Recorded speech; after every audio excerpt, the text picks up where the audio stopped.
तो आइए इस एस्ट्रोटॉक के जो अगले सोपान में आदरणीय सर की आज्ञा से, जैसा उन्होंने मुझे पूर्व में इंगित भी किया था, तो अब मैं मंच सौंपना चाहूंगा सभी को कि आज अवसर है तो कम से कम एक एक कुछ ना कुछ नुकीला हो, सीधा हो, कैसा भी प्रश्न हो, संक्षिप्त, जिसमें हम सर से जवाब चाहेंगे। और सर हमारे साथ लगातार इस तरीके से जुड़े रहें, यही इनसे बारंबार प्रार्थना रहेगी। तो मैं चाहूंगा कि अलका मैम और कृष्णा मैम यहाँ पर हैं, तो लेडीज फर्स्ट, तो आप लोगों से हम शुरू करते हैं, बाकी फिर बारी बारी से सभी लोग हैं अपने प्रश्नों को एक इशारा करके सर के सामने सम्मुख होकर के पूछ सकते हैं। तो कृष्णा मैम, अलका मैम, आप दोनों में से जो भी पूछना चाहे, बिल्कुल निडर होकर के, क्योंकि सर मेरे साथ अक्सर बोले हैं कि नुकीले प्रश्न मुझे ज्यादा अच्छे लगते हैं।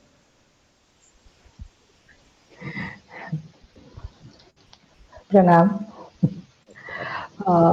मेरी इतनी औकात कहाँ कि सर से कुछ प्रश्न पूछ सकूं। प्रश्न सर से नहीं पूछना है, सर ने बहुत अच्छा मार्गदर्शन दिया और बहुत अच्छे अच्छे सूत्र दिए हैं कि हमें इसको कैसे लेकर नई पौध को मतलब बीजारोपण करनी है और उस बीज में अंकुरन लाना है और कैसे लहलहाते फसल को तैयार करना है। तो उस दिशा में सर ने बहुत अच्छा मार्गदर्शन दिया है। और मेरी तरफ से सिर्फ ये एक सर से मेरी जिज्ञासा ये जानने की जरूर होगी कि हम जो नक्षत्रों को इक्वल डिवीजन में बांट देते हैं, 30-30 डिग्री के हाउस है हमारे, तो नक्षत्र सारे अनइक्वल है, तो हाउस कैसे बराबर हो जाएंगे? और विंशोत्तरी दशा जिसका इतना धड़ल्ले से प्रयोग करते हैं सभी, कई सारे शास्त्रों में, ग्रंथों में इसके ऊपर क्वेश्चन मार्क किया गया है कि मतलब उसके कैलकुलेशन के ऊपर। तो ये हमेशा मेरे मन में रहता है कि इस पर भी बहुत काम किया जाना है कि नक्षत्र अनइक्वल नक्षत्र हैं, तो अनइक्वल हाउस डिवीजन होगा, तो उससे हमारे सारे वर्गों का, जो केल सर बोल रहे थे, वो वर्ग भी, वो सारी चीजें बदलेंगी और दशाएं भी, विंशोत्तरी दशाओं पर भी काम करने की जरूरत है उसके मूल स्वरूप को। तो इसके बारे में सर से कुछ सर चाहेंगे जानना। मेरे ख्याल से मुझे जहां तक याद आता है, अनुपम जी कहेंगे कि मैं विंशोत्तरी पर कुछ यूट्यूब में बोल चुका।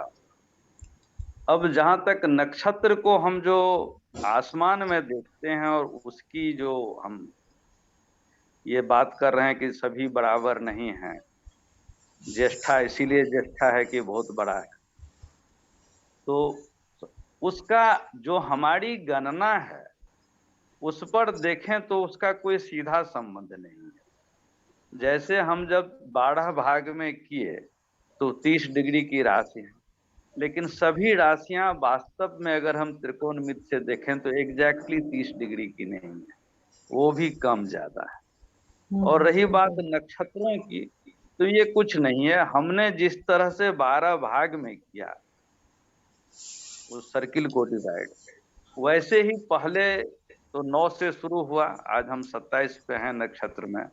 बहुत दिन तक हम 24 पर टिके हुए थे।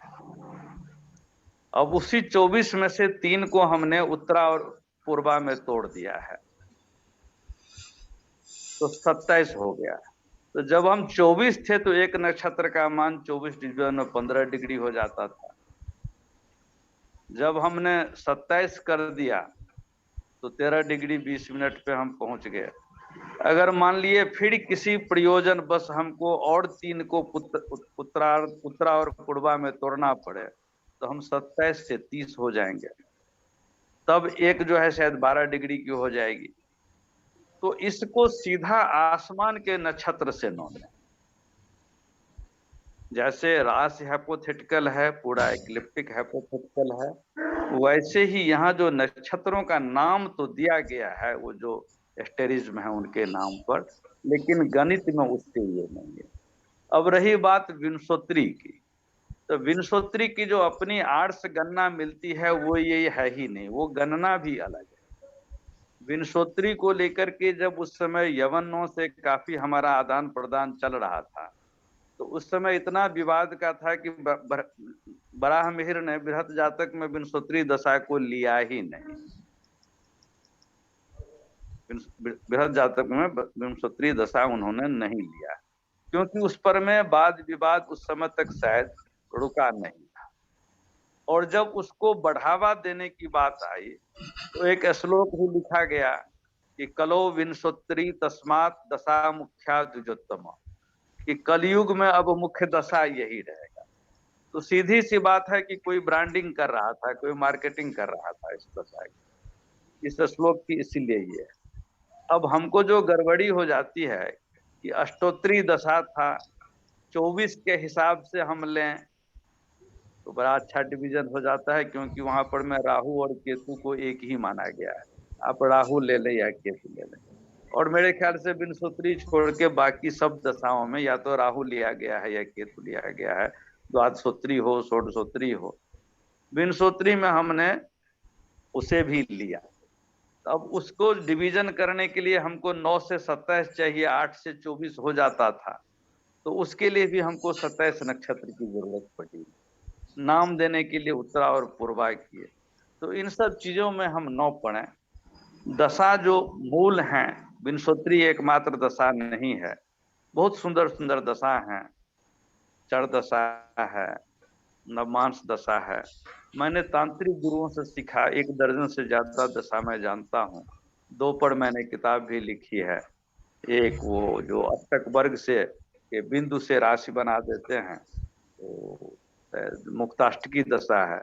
एक गंगाधर दशा मैंने किताब में भी लिखा है। कालचक्र दशा बहुत अच्छी दशा है। हमारी हर दशा की किताब में ये भी है कि दशा भी तो है गुरुदेव। चर दशा भी तो आपकी लिखी हुई है। हाँ, चर दशा भी मेरी लिखी हुई है। तो हमारी हर किताब में आप पाएंगे, क्योंकि मैं LLB में हूँ, तो मैं किताब ऐसे लिख रहा हूँ जैसे मैं अपना केस बना रहा हूँ छात्रों की अदालत में डालने के लिए। तो आप देखेंगे कि उसमें ज्यादा आर्गुमेंट है। जैसे चर दशा में भी मैं कहता हूँ कि जब जेमिनी कहता है कि जेमिनी में ही हम पढ़ते, एक श्लोक आता है कि वो क्या है, द्वितीयम भाव बलम चर नवांश। चर और नवांश में द्वितीयम भाव बलम मतलब कि सेकंड सोर्स ऑफ स्ट्रेंथ लगाया जाएगा। फर्स्ट सोर्स ऑफ स्ट्रेंथ की बात नहीं कर रहा, हम लगा ही नहीं ना सेकंड सोर्स ऑफ स्ट्रेंथ को। और वह जेमिनी कह रहा है, मैं नहीं कह रहा हूं, तो तय है कि वह जब तक नहीं लगेगा तब तक चर दशा पूरा नहीं होगा। ऐसे ही बहुत सारी चीजें उसमें हैं जिसको मैंने अपने किताब में लिया है। अब उसको यहाँ क्या बात करूं। ऐसे ही कालचक्र दशा से भी मैंने लिया है। तो वो तो पढ़ के, मेरे कलकत्ता के एक मित्र हैं, तो उन्होंने कहा भी, एक बार लिखा था फेसबुक पर में कि मैंने आपकी काल चक्र दशा को पढ़ा, इट होन्ड माय माइंड। तो अब वो जो है, जो हमने कोई किया है ऐसा नहीं, हमने भी किसी से सीखा है। ये कोई मेरा रिसर्च नहीं है, मैं कभी दावा नहीं किया हूं कि ये मेरी शोध है। जो उन लोगों से मिला जो सिद्ध पुरुष थे, मुख्य रूप से तांत्रिक लोग थे, तो वहां से हमको मिला। ज्योतिष और तंत्र थोड़ा मेरे परिवार में भी रहा। मेरे पिताजी केमिस्ट्री के यूनिवर्सिटी प्रोफेसर होते हुए भी तंत्र में बहुत ये करते थे, और बाद में तो पूरा तंत्र में ही डूब गए थे रिटायरमेंट के बाद। तो यह कुछ आ गया था, तो शायद पूर्वजों के आशीर्वाद से मुझे ऐसे लोगों की संगत हुई जहां से कुछ मिला। जैसे तारा दशा में मिला था कहीं से, वो जब मैं कनक दुर्गा मंदिर में दर्शन के लिए जाता था विजयवाड़ा में, तो वहां पर अर्गला को भी सोर्स ऑफ स्ट्रेंथ माना गया है। वहां जो स्तंभ ग्रह और स्तंभ राशि की गणना होती है, वो अर्गला के आधार पर उनका बल होता है। तो ऐसी कई चीजें हैं। तो हम एक विंशोत्तरी दशा के पीछे न परेशान हो, बहुत सारी दशाएं हैं, 3, 4, 5 दशाएं लगाते रहें और देखते रहें। बहुत बहुत धन्यवाद। पूरी तरह तो नहीं कह पाया कृष्णा जी के बात को, लेकिन आधी बहुत वो सहमत होंगी हमारी बात। नहीं, पूरी तरह सहमत है आपकी बात से। मेरा सिर्फ वही था कि आज के जो बच्चे हैं उनके बीच में ये बात, यही आपकी बात जानी चाहिए कि विंशोत्तरी दशा पर ही पूर्ण रूपेण आश्रित न रहें, क्योंकि ये भी संदेह के घेरे में। तो कई दशाओं को जाने आप और उन दशाओं को ही के आधार पर आगे बढ़े। तो आपने उसको बड़ी स्पष्टता से कही उन बातों को। अरे विंशोत्तरी दशा जो है मैं गुरुदेव से विनम्रता के साथ में पूछना चाहूंगा, विश्वामित्री दशा जो भी है, जैसे भी है, जिस हालत में है, उसको उसके जो वर्ष की गणना है वो कितने दिनों के आधार पर वर्ष माना जाए, उस पर गुरुदेव छोटा सा प्रकाश डाल दो। आज का नहीं, बहुत वो बड़ा जो है आप वो अब ये जो होते हैं 6 घंटे की बात को लेकर जो 365 दिन है, आप ऐसा उधर जाना चाहते हो। नहीं, इस पर 327 वाला भी कुछ होता है, 337 वाला भी आता है, वो भी आता है 365। नक्षत्र वर्ष और चंद्र वर्ष की बात है। लेकिन इसको विषय पर आपको याद होगा, जब मैं टैगोर हॉल में बोल रहा था अहमदाबाद में, तो मैं इस सब पर मैं बहुत डिटेल में बोला था। अब फिर यहाँ पर उन सब बातों वो को तो रिकॉर्डिंग नहीं है ना गुरुदेव, आज आपके मुंह से वही नहीं, मैं सुनना चाहते थे। उपेंद्र भाई आगे मैं जरूर अनुरोध करूंगा सर से कि एक आध सेशन उस पर भी होगा, अवश्य होगा। तो अलका मैम, आपकी तरफ से भी कोई छोटा प्रश्न, बाकी आज सभी का मौका है, सभी पूछेंगे। Yeah, good evening all. Respect to all senior members. Good evening, sir. I just want to ask sir about this nakshatra, this constellation. हमारा डाटा खत्म हो गया। कोई दिक्कत नहीं सर। आज मैं 2-3 स्तर में था, हाँ। विराम दीजिए, फिर ये करना पड़ेगा। कोई दिक्कत मुझे अपने दूसरे मोबाइल करना पड़ेगा। कोई दिक्कत नहीं सर। मेरे ख्याल से जतिंदर सर, शायद हम फिर अगले हाँ सर, आपकी आवाज आ रही है। अब जतिंदर सर से आज्ञा लेते हैं। तो से मैं हट चुका हूँ। हाँ, आपकी आवाज तो आ रही है सर। तो आप सभी का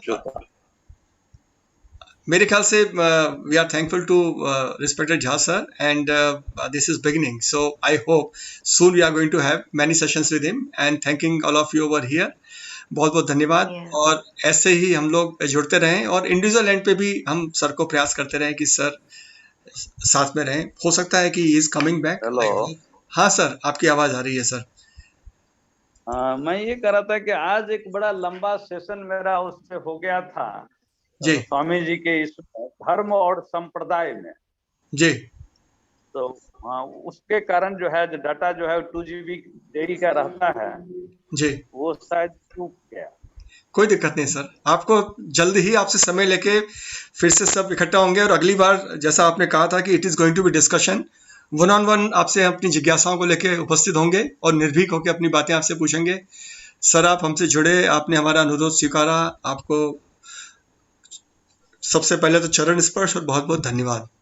थैंक यू ऑल। धन्यवाद सर।